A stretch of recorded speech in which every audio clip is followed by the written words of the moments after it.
Hello साथियों, कैसे हैं आप सब। उम्मीद है आप सब अच्छे होंगे। आज का हमारा लेक्चर जो रहेगा वो अर्गट ऑफ बाजरा या जिसको सुगरी डिजीज भी कहते हैं उस पे है।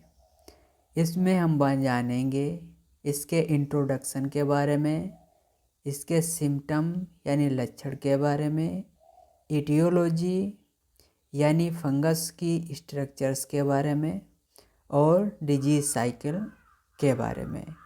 इन सब के बारे में आज हम समझेंगे।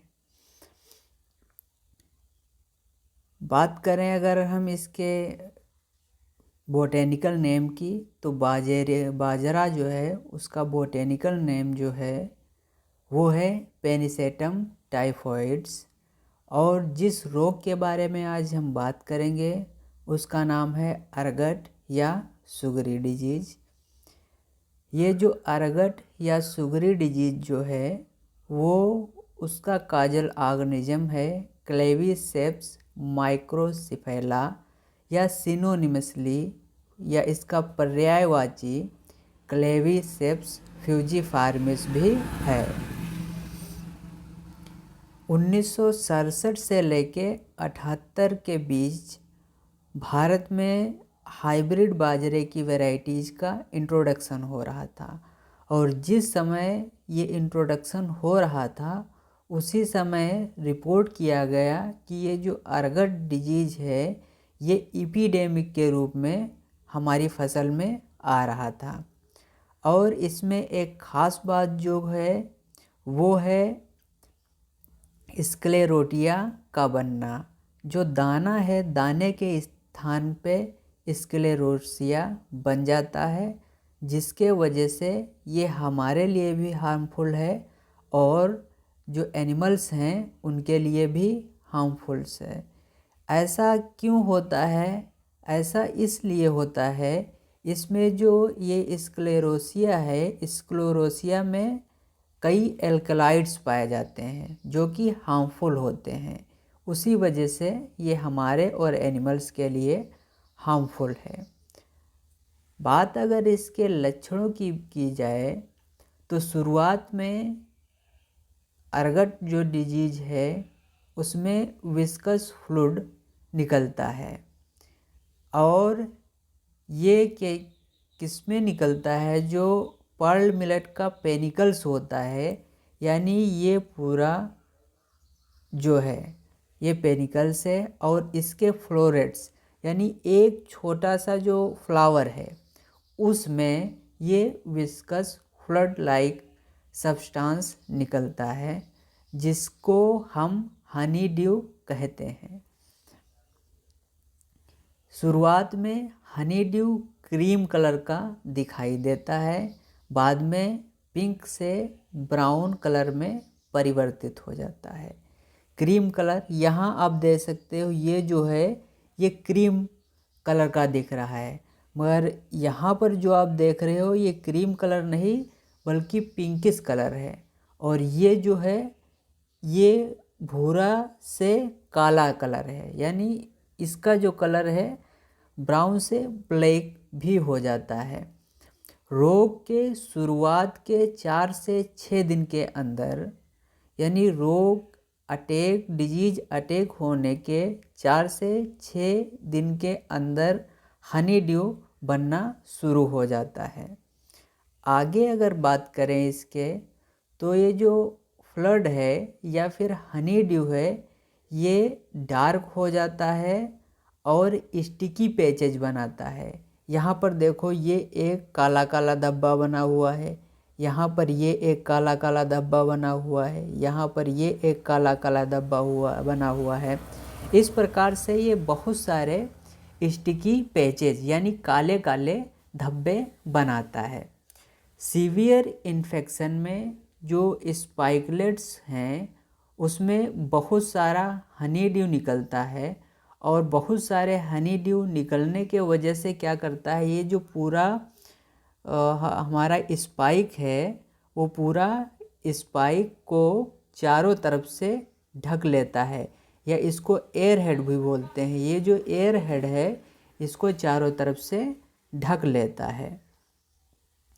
स्क्लेरोसियल स्टेज में क्या होता है, ये जो दाना है बाजरे का वो स्क्लेरोसिया में परिवर्तित हो जाता है, जिसका कलर होता है ब्राउन और वो बाहर निकल आते हैं। जैसा कि इसमें आप देख सकते हो, ये जो काला स्ट्रक्चर निकला है और इधर ये जो काले काले निकले हैं, ये सब स्क्लेरोसिया हैं, भूरे और काले रंग के स्क्लेरोसिया हैं। ये दाने की जगह पर जो है आपको बाहर निकले हुए दिखाई देंगे। तो इस प्रकार भी आप पहचान कर सकते हो जो बाजरे का अरगट रोग है। इसमें यानी बाजरे के अरगट रोग में अगर लग जाता है तो जिसमें लगता है उसमें सीड सेटिंग नहीं होती है, यानी जो पर्ल मिलेट्स का सीड है वो नहीं बनेगा। जैसा कि आप इसमें देख रहे हो, ये काले काले स्क्लेरोसिया बन जाते हैं और जो बाहर की ओर निकल आते हैं। आगे अगर बात करें इसके इटियोलॉजी की, तो इटियोलॉजी में जैसा कि हमने बताया क्लेविसेप्स माइक्रोसिफेला और क्लेविसेप्स फ्यूजीफार्मिस, इसका जो साइंटिफिक नेम है या काजल ऑर्गेनिज्म है। पैथोजन जो है सेप्टेट माइसीलियम बनाता है और माइसीलियम से बनता है कोनिडियोफोर्स, जो कि क्लोजली अरेंज्ड होते हैं, यानी बहुत पास पास होते हैं। इसमें जो कोनिडिया बनते हैं कोनिडियोफोर के अंदर, वो दो प्रकार के बनते हैं, एक तो मैक्रोकोनिडिया, दूसरा माइक्रोकोनिडिया। ये बनते कहाँ हैं, जो हनी ड्यू है, हनी ड्यू में बनता है स्पोरेंजियोफोर और स्पोरेंजियोफोर के अंदर बनते हैं माइक्रो और मैक्रोकोनिडिया। मैक्रोकोनिडिया जो है हाईलाइन होता है, यूनिसेलुलर होता है, शेप इसका फ्यूजीफॉर्म होता है और ये जर्मिनेट करता है 1 से 3 जर्म ट्यूब के द्वारा। यानी मैक्रोकोनिडिया में 1 से 3 जर्म ट्यूब के द्वारा ये जर्मिनेट करेगा और इसमें जो सेकेंडरी और टर्सरी कोनिडिया बनते हैं, जो कि सेकेंडरी और टर्सरी इन्फेक्शन को काज करता है। बात करें अगर वहीं माइक्रोकोनिडिया की, तो ये भी हाईलाइन यूनिसेलुलर होता है, मगर इसका जो शेप है वो ग्लोबोज होता है, यानी अंडाकार होता है और ये सिर्फ एक जर्म ट्यूब के द्वारा जर्मिनेट करता है और उसमें कोनिडिया बनते हैं। कोनिडिया जो है, जो माइक्रोकोनिडिया और मैक्रोकोनिडिया, ये जो है ये सिंगल सेल के होते हैं और हाईलाइन होते हैं। ये हुई इसकी एसेक्सुअल स्टेज के बारे में। इसमें एक सेक्सुअल स्टेज भी पाई जाती है जिसमें स्क्लेरोसिया बनता है और ये हल्का लंबा और गोल संरचना होती है जिसका कलर डार्क ग्रे होता है। ऊपर से आप देखोगे तो गहरा भूरा दिखाई देगा और अगर इसको फोड़ोगे तो इसके अंदर सफ़ेद सफ़ेद आपको चूरन जैसा निकलेगा। ये जर्मिनेट करता है, ये जो स्क्लेरोसिया है वो जर्मिनेट करता है और जर्मिनेट करने के बाद बनाता है पेरिथीसिया। कुछ इस प्रकार की संरचना बनाता है जिसको बोलते हैं पेरिथीसिया। और पेरिथीसिया के अंदर ये जो लंबी लंबी संरचनाएं हैं इसको बोलते हैं एसाई। और एसाई के अंदर बनते हैं एस्कोस्पोर जो फ्यूजीफॉर्म होते हैं और संख्या में 8 होते हैं, जिसका जो स्ट्रक्चर है वो साइलेंड्रिकल शेप का होता है। एस्कोस्पोर जर्मिनेट करते हैं और ये भी कोनिडिया बनाते हैं जो सेकेंडरी इन्फेक्शन काज करने का काम करते हैं। आगे देखें अगर तो यहाँ पर जो आप देख रहे हो ये है कोनिडियोफोर्स। क्या है? कोनिडियोफोर्स। और इसमें ये जो संरचनाएं हैं ये हैं कोनिडिया। इसमें मैक्रो और माइक्रो दोनों प्रकार की कोनिडिया बनते हैं। ये जो संरचना आप देख रहे हो इसको बोलते हैं स्क्लेरोसिया। हमने बताया ये इलोंगेटेड राउंड शेप के होते हैं, यानी लंबे गोल संरचना वाले होते हैं स्क्लेरोसिया। और यहाँ पर ये जो स्ट्रक्चर आप देख रहे हो ये स्क्लेरोसिया है, मगर जर्मिनेशन हो रहा है इसका। जैसा कि हमने पीछे देखा कि स्क्लेरोसिया जर्मिनेशन के बाद बनाता है पेरीथीसिया, और पेरीथीसिया के अंदर बनते हैं एसाई। ये जो आप स्ट्रक्चर्स देख रहे हो ये इनको क्या बोलते हैं? एसाई। और एसाई के अंदर बनते हैं एस्कोस्पोर, और एस्कोस्पोर जर्मिनेट करेगा तो क्या बनाएगा? कोनिडिया बनाएगा। उम्मीद है इतना आपको समझ में आया होगा। अब समझते हैं इसके डिजीज साइकिल के बारे में।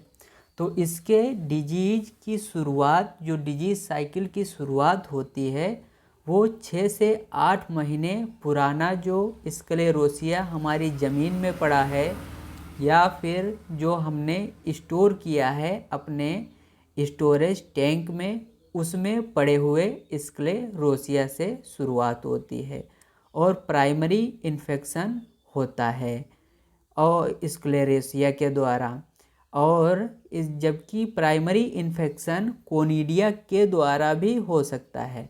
ऐसा कैसे हो सकता है हम देखेंगे। इसमें अल्टरनेट होस्ट होते हैं, यानी जिस समय हमारी पर्ल मिलेट की फसल नहीं होगी उस समय कुछ ऐसे होस्ट होंगे जिन पर इसके कोनिडिया सर्वाइव करते हैं, और जैसे हम पर्ल मिलेट या बाजरे की अपनी फसल लगाएंगे वहाँ से इंसेक्ट या फिर विंड के द्वारा ये कोनिडिया उड़ के एक स्थान से दूसरे स्थान, यानी को जो होस्ट था होस्ट से हमारी जो क्रॉप है बाजरे की उसमें आ जाएगा।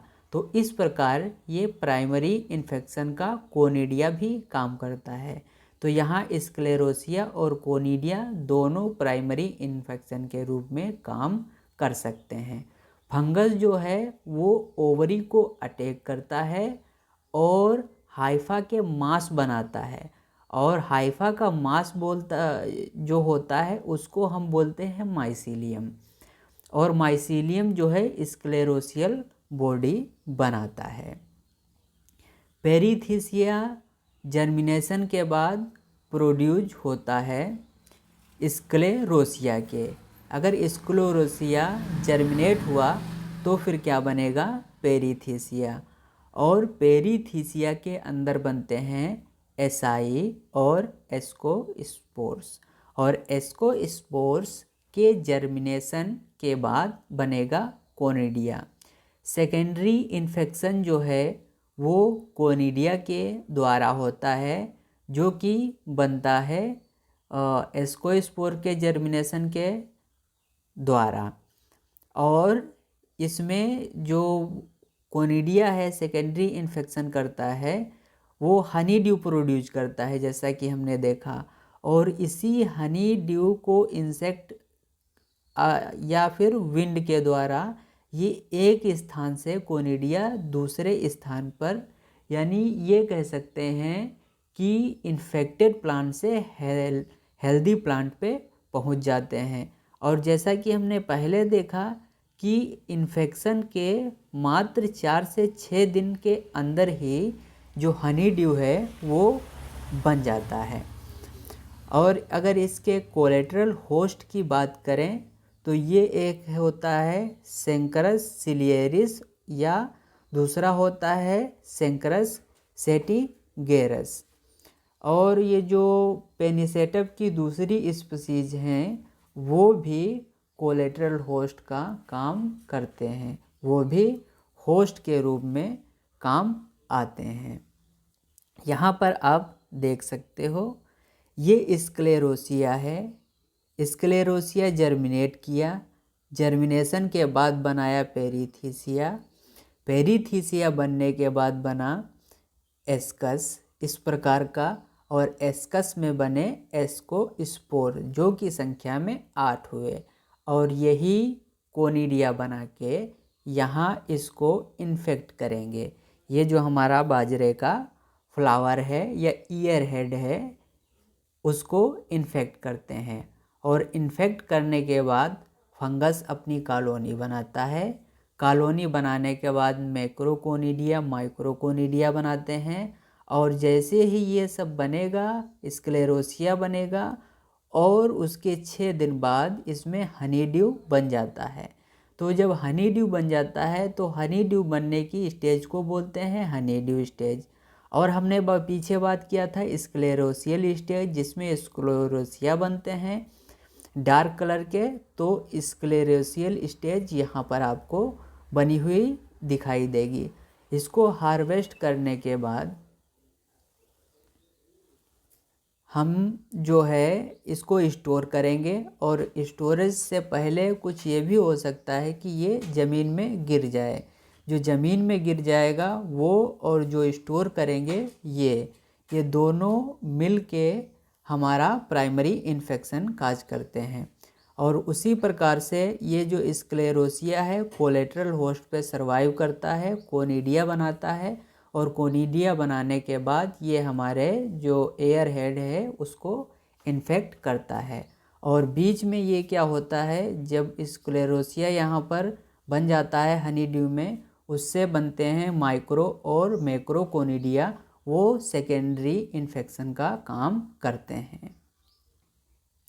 ये हुआ इसके डिजीज साइकिल के बारे में, और ये सब हटा देते हैं ताकि आप स्पष्ट रूप से देख पाएँ।